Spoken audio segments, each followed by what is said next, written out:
성경을 따라 기도하라 라고 하는 제목으로 말씀을 나누도록 하겠습니다. 하나님이 왜 우리의 기도에 응답하셔야 합니까? 계속 질문하고 있습니다. 하나님이 왜 우리의 기도에 응답하셔야 합니까?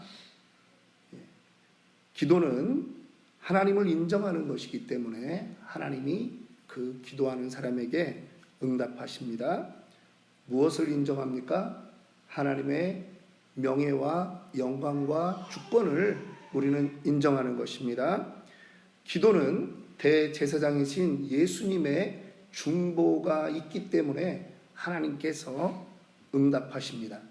기도는 성령 하나님께서 또한 중보하시기 때문에 응답하십니다. 기도는 하나님과 예수 그리스도와 관계된 사람들이 기도하기 때문에 하나님께서 응답하시는 겁니다. 그래서 그러한 사람들을 우리가 자녀다, 종이다 이렇게 부를 수 있는 거죠. 자녀의 기도, 종의 기도. 자녀의 기도는 우리의 영적인 성숙을 말하는 의미고, 종의 기도라 이렇게 말할 때는 우리 사역의 그러한 부분에서 우리가 그렇게 기도할 수 있다라고 말씀을 드렸습니다. 지난 시간에는 우리가 시편 23편을 가지고 함께 말씀을 나눴는데, 우리가 기도할 때 하나님과 우리와의 그 독특한 관계를 설정하고 기도하는 것이 유익하다라고 말씀을 드렸습니다. 다윗은 시편 23편에서 자기와 하나님과의 관계를 무슨 관계로 설정했습니까? 여호와는 나의 목자시다라고 그렇게 관계를 설정했습니다. 그는 목동 출신이었기 때문에 목자와 양의 관계를 너무나 잘 알았습니다. 하나님이 자기를 보살펴주는 것이 선한 목자가 양을 돌보는 것과 똑같이 그렇게 하실 것을 믿기에 그는 하나님과 자신의 관계를 목자와 양의 관계로 그렇게 설정했던 것입니다. 그래서 여러분들에게도 개인적인 그 하나님을 만난 체험이 다르고, 하나님을 여러분들이 경험할 때마다 그 조금씩 사람들이 그런 부분들이 다릅니다. 그래서 여러분들 개인적으로 하나님과 친밀감의 관계를 설정해라 그런 말씀을 드렸어요.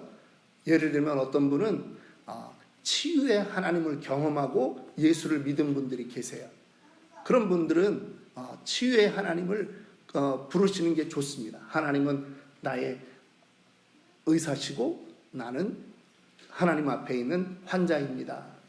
어떤 분은 악기를 다루는 분들 중에는 하나님은 나의 지휘자이시고 나는 하나님 손에 붙들려 있는 그런 연주자입니다. 내가 하나님 손에 그렇게 쓰임받기를 원합니다. 그런 분들이 있고요. 직업뿐, 상황뿐이 아니라 어떤 분들은 또 특별히 용서에 대한 확신이 강한 분들이 있어요. 자기가 생각할 때 나는 도저히 구원받을 수 없는 존재인데, 모두 다 그렇지만 자기가 스스로 생각해도 자기의 죄악이 너무 컸던 사람들 가운데는 하나님이 어떤 하나님입니까? 이렇게 물을 때 하나님은 용서의 하나님입니다. 그렇게 말씀하시는 분들이 있어요. 그래서 그런 관계 설정을 하시는 것이 좋습니다. 그러면 하나님과 더 친밀한 독특한 그 관계, 그것이 설정될 수 있다라고 하는 것입니다.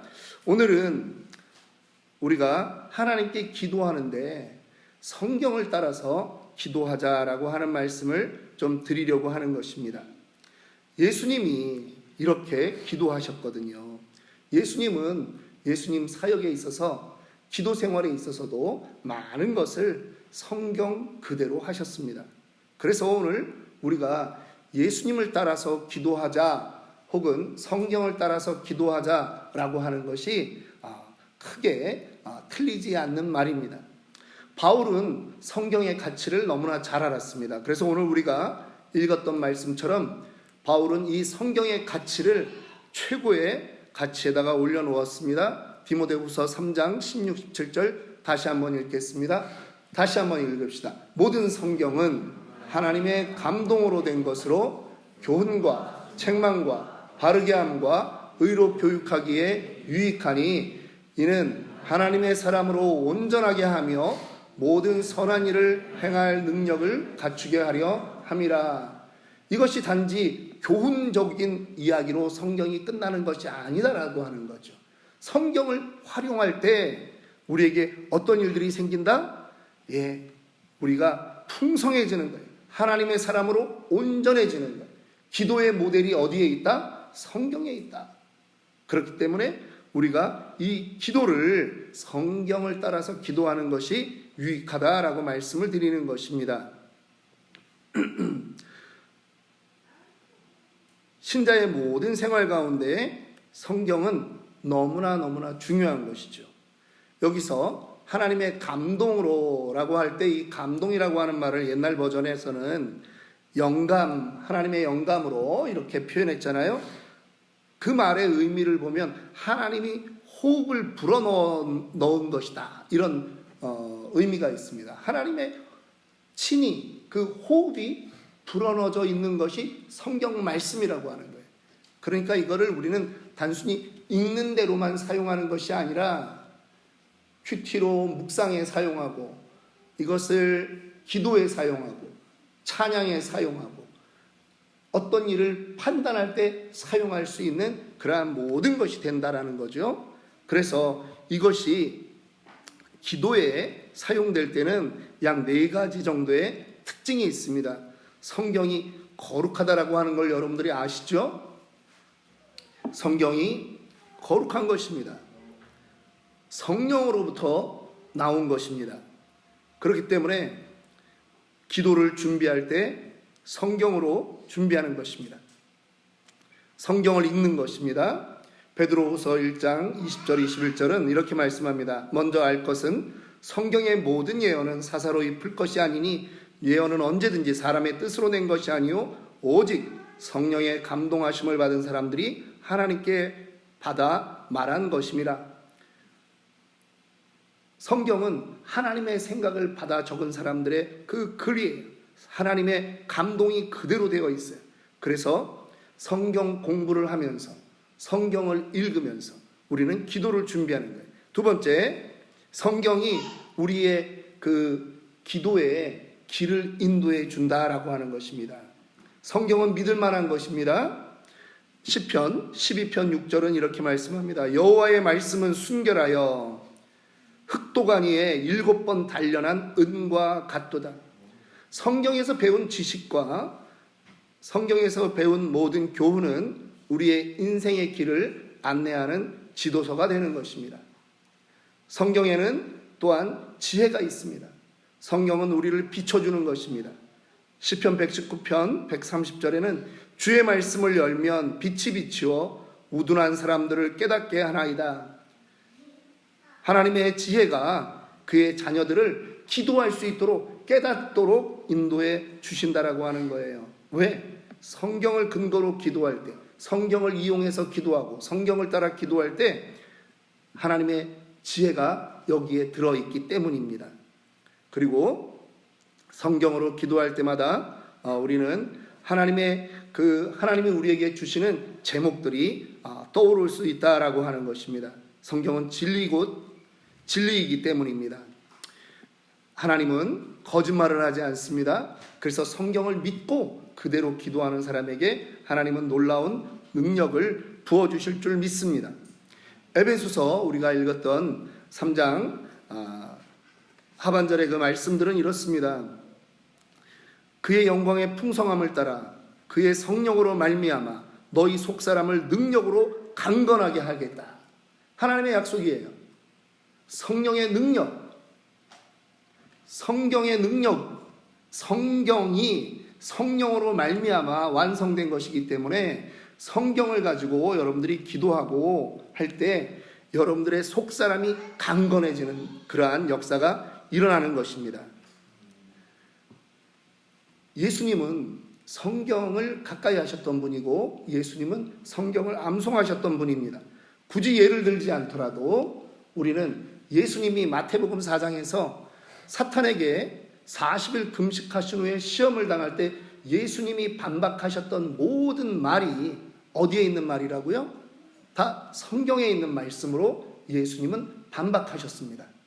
여러분들, 예수님이 하셨던 방법대로 우리도 신앙생활에 이 성경 말씀을 사용하는 것이 유익한 것입니다. 예수님은 말씀으로 무장하셨던 분이에요. 시험도 예수님은 육신의 몸을 입고 있기 때문에 시험도 당했지만 그때마다 예수님은 말씀으로 그 모든 것을 이겨내셨습니다. 십자가상에서도 예수님은 성경 말씀에 나와 있는 것으로 본인이 고백하신 적도 있습니다. 시편 31편 5절에 보니까 내가 나의 영을 주의 손에 부탁하나이다. 진리의 하나님 여호와여 나를 속량하셨나이다. 예수님의 가상칠언 가운데 아버지여 내 영혼을 주께 의탁하나이다 라고 하는 말이 바로 시편 31편과 동일하다라고 하는 것이죠. 예수님의 말씀은 충만한 것입니다. 예수님 안에 말씀이 충만하니까 극한 상황, 죽음의 상황에서도 예수님은 그 안에 있는 말씀으로 하나님께 기도했던 것입니다. 시편 1편을 한번 띄워봐 주십시오. 시편 1편입니다. 오늘 우리 이 시간에 잠깐 자녀를 위해서 기도할 텐데 시편 1편을 가지고 기도하도록 하겠습니다.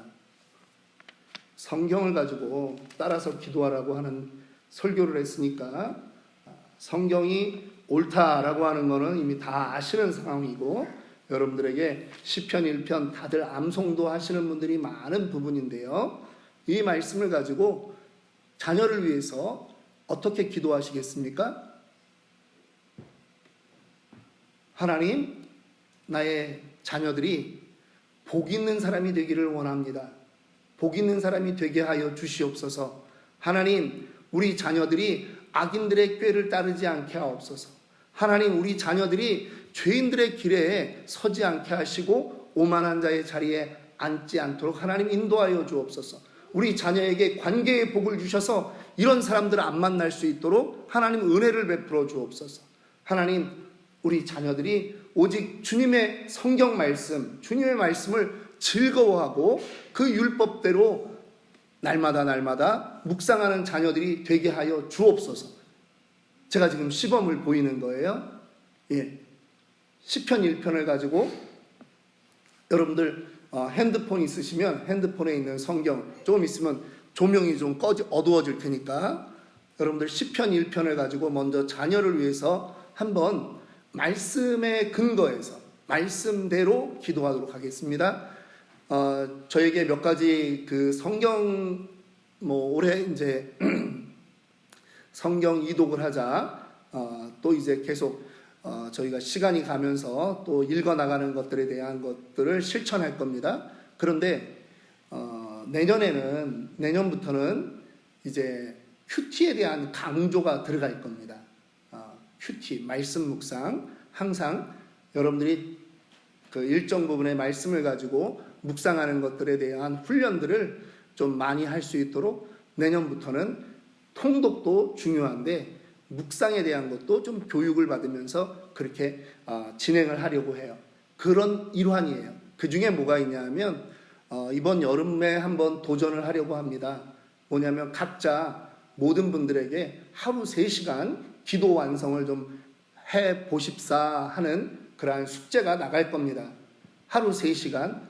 그러면 다들 놀랍니다. 어떻게 3시간을 기도하나. 한 10분만 기도해도 더 이상 할 말이 없는데 30분은 한다고요? 근데 3시간 기도 운동을 할 때는 어떻게 하느냐? 어떤 분들은 그냥 막 입에서 방언이 나오고 기도가 막히지 않게 나오는 분들도 계세요. 그런데 어려우신 분들은 시편 1편부터 이 한 구절 한 절을 계속 보면서 거기에 맞게 조금 전에 제가 시범을 보였듯이 그렇게 기도하는 거예요. 그래서 3시간을 기도하는데 여러분들 놀라운 일들이 생길 것입니다. 기대하세요. 하나님의 말씀으로 우리가 근거를 삼으면서 그거를 이해하면서 기도해 나가기 때문에 더 여러분들에게 놀라운 경험을 하는 그러한 시간이 될 줄 믿습니다. 그러나 다들 고향이 충청도라는 걸 제가 알기 때문에 댁에 가서 아멘 할 줄 믿고 오늘 이 시간에 우리 전사님 음악 좀 해주시고요. 시편 1편만 먼저 우리 6절 말씀밖에 안 되는데요. 이 말씀을 한번 넣어서 자기 자녀를 놓고 기도하면 좋겠습니다. 우리 한 5분 정도의 시간을 가지고 그렇게 기도하도록 하겠습니다. 함께 기도합시다. 하나님 아버지 감사합니다.